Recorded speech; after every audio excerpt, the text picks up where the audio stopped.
ठरलं तर मग मालिकेच्या आजच्या भागामध्ये आपण पाहणार आहोत की सायली आता उठलेली असते आणि इकडे तिकडे बघत असते आणि तेव्हाच ना ती सगळ्यांना सांगत असते की मी तुम्हाला काय सांगते ते प्लीज ऐकून घ्या, मीच तुमची तन्वी आहे. जेव्हा ती सगळ्यांना तीच तन्वी असल्याचं सांगते ना, तेव्हा तर सगळ्यांनाच खूप मोठा धक्का बसतो. सगळीजणं आता सायलीकडे बघतच म्हणत असतात की नको तू उगाचच आम्हाला आशेवर ठेवू, कारण ऑलरेडी प्रियाने आम्हाला खूप जास्त फसवलं आहे आणि आता आम्हाला अजून काही ऐकून घ्यायचं नाही आहे असंही आता म्हटलं जातं. मग जेव्हा या सगळ्या काही गोष्टी सांगितल्या जातात ना, तेच आता दुसरीकडे प्रतिमा आत्या त्याचसोबत सगळ्यांनाच सायली म्हणत असते की मी फसवत नाही आहे तुम्हाला, मी जे काही सांगते ते मी खरं सांगते, खोटं जराही बोलत नाही आहे मी, असंही आता म्हटलं जातं. तेच आता दुसरीकडे पाहायला मिळत असतं की कल्पना त्यासोबत रविराज सगळेजण म्हणत असतात की नाही, आम्हाला ना मुळात या सगळ्या काही गोष्टींना पटतच नाहीत की तू खरंच तन्वी आहेस ते. मग मधुभाऊनी आम्हाला आधीच सांगितलेलं असतं, पण मधुभाऊनी आम्हाला असं काही आधी सांगितलं नाही, मग आम्ही कसा विश्वास ठेवू या सगळ्या गोष्टींवर, असंही आता म्हटलं जातं. तेव्हाच ना इकडे सायली म्हणत असते की मधुभाऊंनी तुम्हाला आधी का नाही सांगितलं याचं कारण खरंच मला माहिती नाही, पण मी तुम्हाला आत्ता सांगते ना की हे असंच आहे ते. इकडे अर्जुन देखील सायलीचं ऐकत नसतो, अर्जुनही सायलीचं ऐकत नाही. त्यामुळेच ना सायलीला खूप मोठा धक्का बसतो. सायलीचा विचार असा असतो की निदान अर्जुनने तरी ऐकायला हवं. अर्जुनही म्हणत असतो की बायको तू जे काही बोलतेस ना ते मला पटत नाही आहे आणि तू उगाच काही बोलू नको. कोणीही तिचं ऐकून घ्यायला तयार नसतात आणि त्यामुळेच ना आता करमत नसतं सायलीला. सगळ्यांनाच ती एक एक करून सांगायचा प्रयत्न करत असते, पण कोणीसुद्धा तिचं ऐकत नाही ना, त्याचा तिला जास्त मनस्ताप होतो.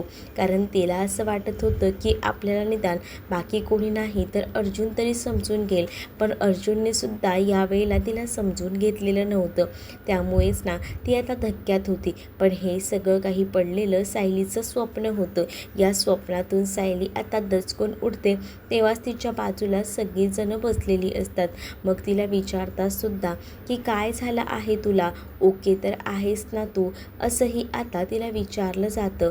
तेव्हाच ना ती म्हणत असते की हो, आता मी ठीक आहे.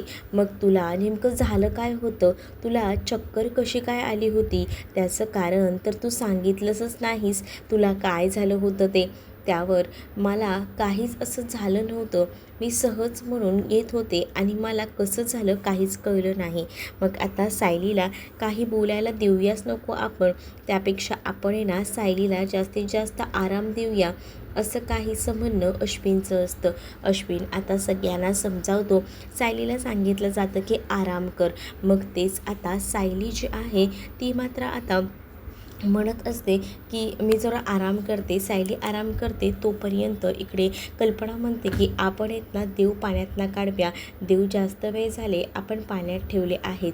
तर त्यावर आता कल्पना लगेच म्हणते की आपण देव तर पाण्यात काढूया आणि अभिषेक करून येऊया देवळाचं, देवाने आपलं ऐकलं आहे. तर ह्या कल्पना आणि प्रतिमा लगेच देवळात जायला निघत असतात. तेच आता अर्जुन सायलीच्या उशाशी बसून असतो. सायलीच्या डोक्यावरनं अलगदपणे तो आता हात फिरवत असतो. तेच आता तो बाजूला जाऊन बसतो. तेव्हाच ना आता इकडे चैतन्य आणि अश्विनसुद्धा अर्जुनच्या बाजूला असतात. ते आता म्हणत असतात की अर्जुन जरा इकडे ये.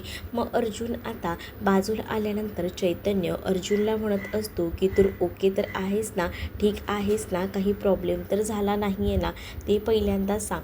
अरे आम्हाला ना काळजी वाटत होती, तुझं काय होतंय की काय, अशी कुठेतरी भीती वाटत होती. तेवढ्यातच ना तो म्हणत असतो मी ओके आहे. मग आता अर्जुनला चैतन्य म्हणतो की आपली आज एक इयरिंग आहे.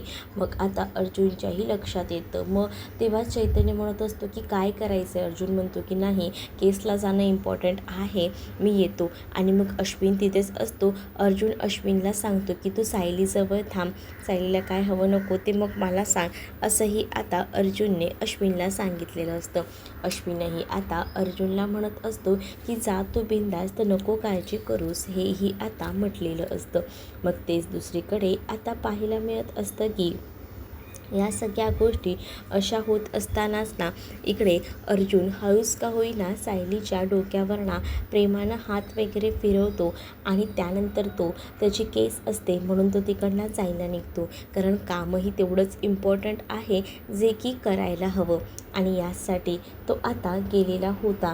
तेच दुसरीकडे आता पाहायला मिळत असतं की सायली जोपर्यंत झोपली आहे तोपर्यंत ती शांत होती, पण आता ती जेव्हा त्या तंद्रीत होती तेव्हासुद्धा ना तिला आता सारखं तेच आठवत राहतं आणि जेव्हा सारख्या त्याच गोष्टी तिला आठवतात ना तेव्हा मात्र आता तिला खूप जास्त त्रास होऊ लागतो आणि तेव्हाच ती आता पटकन उठते झोपेत ना आणि इकडे तिकडे पाहू लागते. मग तिला दिसतं की तिच्या रूममध्ये आता तरी सध्याला कोणी नाही आहे. मग ती विचार करते की हीच ती वेळ आहे आपल्याला घराबाहेर पडण्याची, कारण तिला असं वाटत होतं की आपण जरी सगळ्यांना सांगायचा प्रयत्न केला तरीही घरात आपलं कोणीही ऐकणार नाही. म्हणूनच मग आता ती त्याला सांगायचा समजवायचा प्रयत्न करत असते, पण कोणीही तिचं ऐकून न घेतल्यामुळे आता तिचा मनस्ताप होत असतो. म्हणूनच मग ती आता देवळात जायचा निर्णय घेत असते. तेच दुसरीकडे आता सुमन जी आहे ती म्हणत असते की अश्विन, तुझी ही रात्री खूप जास्त जागरण झाली आहे, तू एक काम कर, गेस्ट रूममध्ये जा आणि थोडा आराम कर. मी आहे की सायलीसोबत आणि तसंही मला पूजा वगैरे करायची, मी अंगणात जाऊन फक्त आता ना फुलं तेवढी घेऊन येते, असंही आता म्हटलेलं असतं. मग आता तो म्हणतो की हो हो सायली वहिनीजवळ तू आहेस तर मी थोडा जाऊन आराम करतो. मग आता अश्विन जो आहे तो गेस्ट रूममध्ये जातो आणि त्याला आता आराम करायचा असतो. तेच दुसरीकडे आता सायली जी आहे ती बघते इकडे तिकडे की तिला कोणी दिसतंय का, तर तिला कोणीही दिसत नाही ना, म्हणून आता सायली हळूच का होईना तिकडनं बॅग वगैरे आपली घेते आणि पळ काढते. नेमका तिने ना आपला मोबाईल घरीच ठेवलेला असतो, त्यामुळे आता सायली जेव्हा बघत असते की घरात कोण नाही आहे म्हणूनच दबक्या पावलाने ती बाहेर पडते, कारण तिला माहिती आहे जर ती आता अशीच व्यवस्थित बाहेर पडायला गेली तर कोणी ना कोणी आपल्याला बाहेर जाण्यापासून थांबवेल आणि म्हणूनच तर हळूच का होईना घराबाहेर पडते. तेच दुसरीकडे आता प्रतिमा आणि कल्पना येतात. आल्या आल्या सुमनला आधी प्रसाद वगैरे देतात. सुमन म्हणत असते की सायली ना रूममध्ये आराम करते, बरं झालं ती रूममध्येच आहे ते, असंही आता कल्पना म्हणत असते. आणि तेव्हाच ना अर्जुनही आलेला असतो. अर्जुन लगेच आपली केस वगैरे संपवून पहिल्यांदा घरी येतो आणि तो म्हणत असतो की हे काय मम्मा, सायली कुठे आहे, सायली अजूनही रूममध्ये आराम करते आहे, असंही आता बोललं जातं. बरं झालं ती अजूनही आराम करते, ते तिच्यासाठी आराम करणं जास्त गरजेचं आहे. मग आता सुमनही सांगते की ती रूममध्येच आहे, जा तुला बघायचं असेल ती काय करते तर रूममध्ये जा, असंही आता म्हटलं जातं. अर्जुनने चाफ्याची फुलं वगैरे घेतलेली असतात आणि ती चाफ्याची फुलं घेऊनच ना तो आता सायलीला सरप्राईज द्यायला घेऊन चाललेला असतो.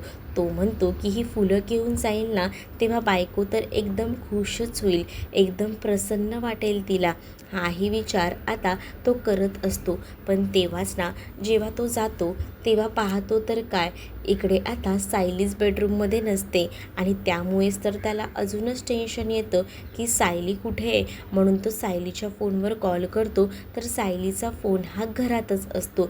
सायलीचा फोन घरात असल्यामुळे आता समजत नसतं की काय करावं, हिला आता शोधावं तरी कुठे. त्यामुळेच ना आता पंचायत झालेली असते अर्जुनची आणि त्यामुळेच कळत नसतं की काय करावं ते. तर दुसरीकडे आता अर्जुन जिकडे तिकडे सगळीकडे शोधायचा प्रयत्न करत असतो आणि तर इकडे पाहायला मिळत असतं की महिपत त्याच्या भक्तांसोबत बसलेला असतो आणि त्याच्या भक्तांना तो उपदेश देत असतो की सध्याच्या परिस्थितीत कसं वागलं पाहिजे, चांगले कर्म करत राहिलं पाहिजे, या सगळ्या काही गोष्टी तो बोलत असतो. आणि तेवढ्यातच ना तो एक अज्ञात व्यक्ती जो इतके दिवस सायलीचा पाठलाग करत होता तो चक्क महिपतला जाऊन भेटतो. महिपतला आता गेल्या गेल्या तो त्यांचे आशीर्वाद वगैरे घेतो. महिपतचे आशीर्वाद घेतल्याबरोबर आता तो महिपतला म्हणत असतो की हे आता असंच चालू असतं का तुमचं? तर आता महिपत त्याला म्हणत असतो की हो, मी आता चांगल्या मार्गाला लागलो आहे आणि म्हणूनच तर मी आता या सगळ्यांनासुद्धा तेच सांगतो आहे की चांगली कर्म करत राहायची, असं काहीसं आता तो म्हणत असतो. आणि जेव्हा या सगळ्या काही गोष्टी तो बोलतो ना, तेव्हा मात्र आता इकडे असणारा हा अज्ञात व्यक्ती तो म्हणत असतो की अण्णा, एवढे बदल का? मला तर त्या सुभेदारांची वाट लावायची आहे. इतक्या वर्षांचा बदला तो घेतल्याशिवाय मी आता शांत बसणार नाही, असंही आता म्हटलं जातं. जेव्हा आता या सगळ्या काही गोष्टी बोलल्या जातात ना, तेव्हा मात्र आता इकडे एक एक करून जी लोक आलेली असतात, जे बसलेले असतात, ते तिकडनं निघून जातात. कारण आता त्यांचं काम एकेकांचं झालेलं असतं आणि त्यामुळेच त्यांनी आता सांगितलेलं असतं की चांगलं काम करत राहायचं, कर्म करत राहायचं. मग आता एवढं महिपतला सुधारलेलं बघूनच ना, आता त्या अज्ञात व्यक्तीला सुद्धा भीती वाटू लागते. एवढा बदल कसा काय झाला? पण महिपत सांगतो की मी ठरवलंय आता चांगल्या मार्गानं जायचं, काही झालं ना तरीसुद्धा, असंही आता म्हटलं जातं. तेच आता दुसरीकडे पाहायला मिळत असतं. पण मला तर या सगळ्याचा बदला घ्यायचा आहे, त्याशिवाय ना मी शांत बसणार नाही आहे. कारण मला पण असंच वाटत होतं की ह्या सगळ्या काही गोष्टी अशाच हलक्यात सोडून द्यायच्या, पण नाही, मी ह्या सगळ्याचा बदला घेणार. तेवढ्यातच ना सचिनही तिथे आलेला असतो आणि सचिन जेव्हा तिथे येतो ना, तेव्हा आता महिपत सचिनला म्हणत असतो की अरे, तू ह्याला ओळखलंस का? ह्यालाही भेटून घे. आणि असं बोलून तो आता सचिनची आणि त्या अज्ञात व्यक्तीची ओळख करून देत असतो. पण त्याने हा नेमका व्यक्ती कोण आहे ना, हे काही अजून तरी सांगितलेलं नसतं. फक्त म्हटलेलं असतं की ह्याला तू ओळखलंस का, असं बोलून ती त्याने ओळख तेवढ्यापुरती का होईना करून दिलेली असते आणि ती आपल्यापर्यंत त्याची ओळख आणलेली नसते. तर दुसरीकडे सायली रिक्षाने आता देवळात जायला निघालेली असते आणि तिला फक्त आता काही सुधरत नसतं. तिला या सगळ्याचा जाप जाऊन ना देवाला विचारायचा असतो आणि यासाठी ती गेलेली असते. हळूहळू का होईना ती आता देवळामध्ये जात असताना सुद्धा सगळ्या त्याच गोष्टींचा विचार करत राहते. कारण तिला ना असून नसून सारखं तेच आठवत राहतं आणि त्यामुळेच ती आता प्रचंड असा त्या सगळ्या गोष्टींचा विचार करते. मधुभाऊंसोबत लहानपणी घालवलेले ते प्रसंग आणि या सगळ्या आठवणी, या सगळ्यामध्येच ती हरवून जाते. तेच आता दुसरीकडे देऊळ आलेलं असतं. म्हणून तो रिक्षावाला तिला सांगतो की मॅडम, तुमचं मंदिर आलं आहे. मग आता सायली डोळे वगैरे पुसते आणि मंदिरामध्ये जाण्यासाठी तयार असते. ती आता हळूच का होईना उतरते. तेच आता अर्जुन सायलीच्या रूममधून शोधून वगैरे बाहेर आलेला असतो आणि सायलीच्या रूममधून शोधून आल्यानंतर तो सगळ्यांना सांगतो की सायली रूममध्ये नाही आहे. हे ऐकून तर सुमनला धक्का बसतो. सुमन म्हणत असते की कसं काय पॉसिबल आहे? मी तर होते, मी फक्त फुलंच आणायला गेले होते. आणि अश्विनही तेवढ्यात येतो. तो म्हणतो की मी बेडरूममध्ये आराम करत होतो. या सगळ्या काही गोष्टी सांगितल्यानंतर ना दुसरीकडे आता पाहायला मिळतं की सुमन म्हणत असते की मी फक्त फुलं काढायला गेले होते. अर्जुन आता सुमनवर सुद्धा चिडतो. तो म्हणत असतो, यार मी तुम्हा लोकांना सांगितलं होतं की तिच्याकडे लक्ष द्यायला, पण ती अशी कशी केली, हाच मोठा प्रश्न आता पडलेला असतो. तेच आता दुसरीकडे पाहायला मिळत असतं की अर्जुनला अश्विन म्हणत असतो की एक काम कर ना, तू त्याच्या फोनवर फोन कर, म्हणजे कसं आपल्याला समजेल. मग जेव्हा ना फोनवर कॉल करायला सांगितला जातो, तेव्हा आता जेव्हा कॉल केला जातो ना, तेव्हासुद्धा कॉल काही घरातच वाजत असतो. त्यामुळे आता अर्जुनने सांगितलेलं असतं की ती मोबाईल घेऊन गेली नाही आहे. तेच आता अर्जुनने कुसुमताईला कॉल करून विचारलेलं असतं की तुला काही माहिती आहे का की सायली कुठे गेली आहे, काय नाही, आश्रमात ती आली आहे का, असं देखील आता विचारलं जातं. तेव्हा कुसुम म्हणते की नाही, इथे तर ती आलीच नाही आहे. असंही बोललं जातं. मग तेव्हा ही तर सायली गेली तरी कुठे असेल, हा मोठा प्रश्न ना सगळ्यांनाच पडलेला असतो. सगळीजणं आता अर्जुनकडे पाहत राहतात. अर्जुन म्हणतो की सायली आता घरात नाही आहे, इकडे तिकडे नाही आहे. याचा अर्थ मला तर असं वाटतंय ना की सायली ना नक्कीच ना देवळात गेली असणार आहे, कारण मी तिला चांगलाच ओळखतो. ती इकडे तिकडे गेली नसेल आणि मोबाईलही तिने नेला नाही आहे, याचा अर्थ ती देवळातच गेली आहे असंही आता म्हटलं जातं. तेव्हा अर्जुन लगेचच तिला देवळात आहे की नाही बघायला जात असतो. आधी तर त्यांना सायलीची काळजी वाटत असते, ते तर आता सायली नसल्यामुळे ना लगेच पोलीस कंप्लेंटसुद्धा करायला तयार झालेले असतात. पण आता अश्विनही त्यांना म्हणतो की 1 तासामध्ये आपण अशी पोलीस कंप्लेंट नाही करू शकत, त्यामुळे काही झालं तरीसुद्धा या सगळ्यातना माघारही घ्यावीच लागते.